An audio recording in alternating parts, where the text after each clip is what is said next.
saveur divine. Cette bonne nouvelle du royaume sera prêchée dans le monde entier pour servir de témoignage à toutes les nations. Alors viendra la fin. Ce pain céleste vous est présenté par Immaculée Niraneza.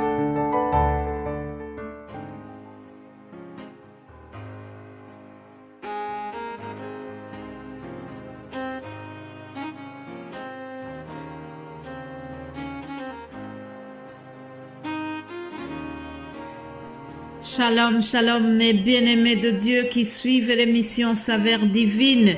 Que la paix de Christ soit avec vous. J'espère que vous allez bien. Nous bénissons le Seigneur pour cette journée qui commence. Continuons ensemble la méditation que nous avons commencé depuis lundi. Comme vous savez, nous sommes en train de parler à propos du royaume de Dieu. Matthieu chapitre 11 verset 12, je lis ceci: depuis le temps de Jean-Baptiste jusqu'à présent, le royaume des cieux est forcé et ce sont les violents qui s'en emparent. Continuons donc cette méditation. Aujourd'hui, mon titre c'est le royaume de Dieu s'obtient par l'amour du prochain. Alléluia. Je vous propose aussi de lire Matthieu chapitre 5 au verset 7. Heureux les miséricordieux car ils obtiendront miséricorde. Je répète, heureux les miséricordieux car ils obtiendront miséricorde. Alléluia. Puis nous poursuivons la lecture dans Luc chapitre 10. Jésus-Christ explique ce que c'est le prochain.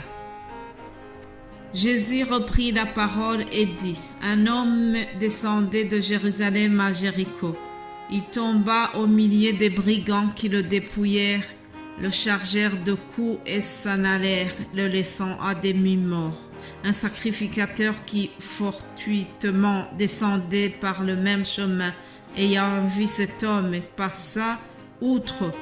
Un lévite qui arriva aussi dans ce lieu, l'ayant vu, passa outre. Mais un samaritain qui voyageait étant venu là, fut ému de compassion lorsqu'il le vit. Il s'approcha et bandant ses plaies, en y versa de l'huile et du vin.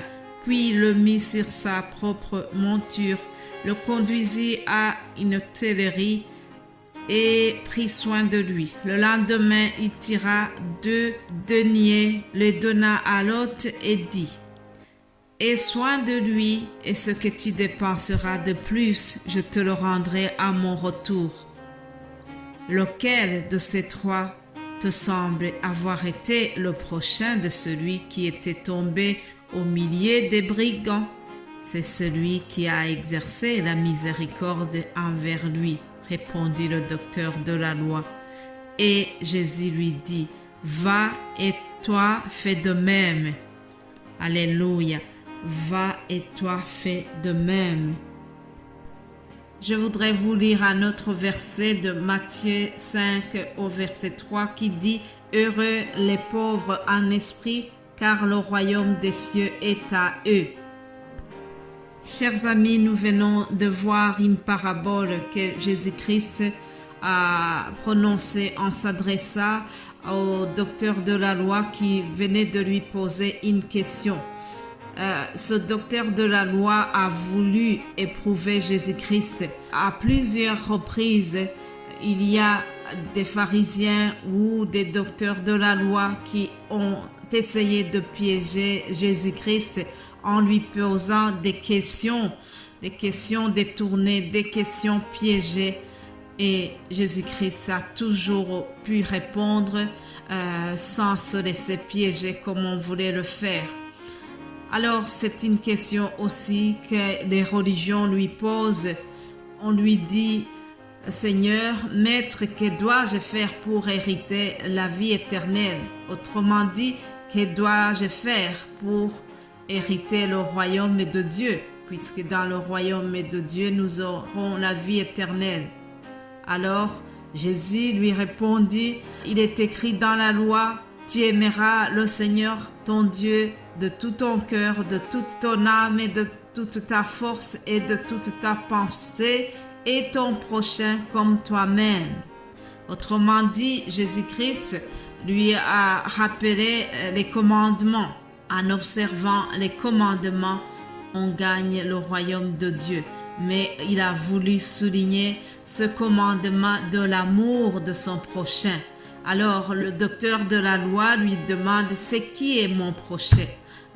Il ne sait pas qui est son prochain. Et alors pour répondre à sa question, Jésus fait cette parabole où il souligne comment les religieux ont raté la mission principale de l'amour du prochain.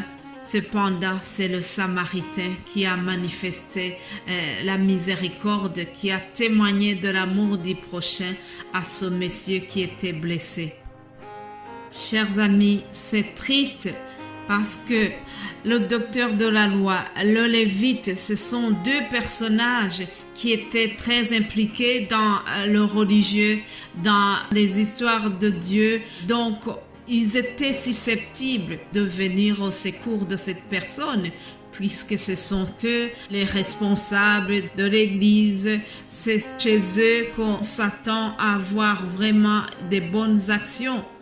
Cependant, curieusement, ce n'est pas eux qui ont manifesté la compassion pour cet homme.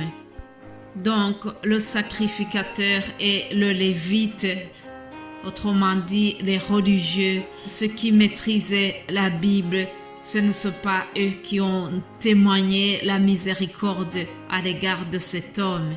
Le Samaritain, l'étranger, celui qui n'était même pas juif, c'est celui-là qui a eu la compassion et sa compassion l'a poussé à faire une action remarquable. Alléluia.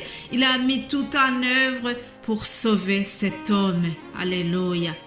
Chers amis, la véritable compassion n'est pas un sentiment, mais plutôt une action. Une action qui peut nous coûter cher, mais Jésus-Christ va nous rembourser. Alléluia. Mais bien-aimés de Dieu, Jésus-Christ a dit que on nous reconnaîtra à nos fruits. Quels sont les fruits que nous portons? Est-ce que autour de nous, nous portons des fruits dignes d'amour, des fruits dignes de la repentance, des fruits dignes de compassion pour notre prochain? Vraiment, chacun de nous doit se poser la question. Comment est-ce que nous vivons notre foi? Comment est-ce que nous témoignons l'amour du prochain aux alentours de nous? Quelqu'un a dit, la mesure de l'amour, c'est d'aimer sans mesure. Je voudrais reprendre cette belle expression pour dire, la mesure de l'amour de Dieu, la mesure de l'amour que nous avons à l'égard de Jésus-Christ, cette mesure est comparable, elle est remarquable par l'amour que nous témoignons à l'égard de notre prochain. Alléluia.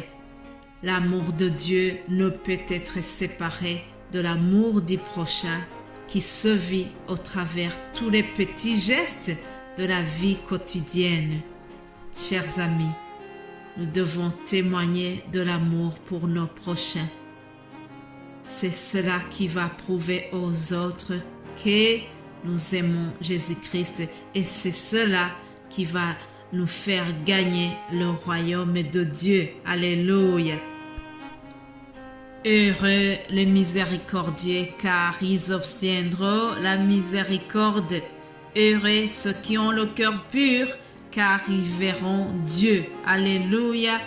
Heureux les pauvres en esprit, car le royaume des cieux est à eux. C'est sur ces versets de béatitude que je clôture le message d'aujourd'hui. Je vous souhaite de passer une excellente journée et que Dieu vous bénisse abondamment.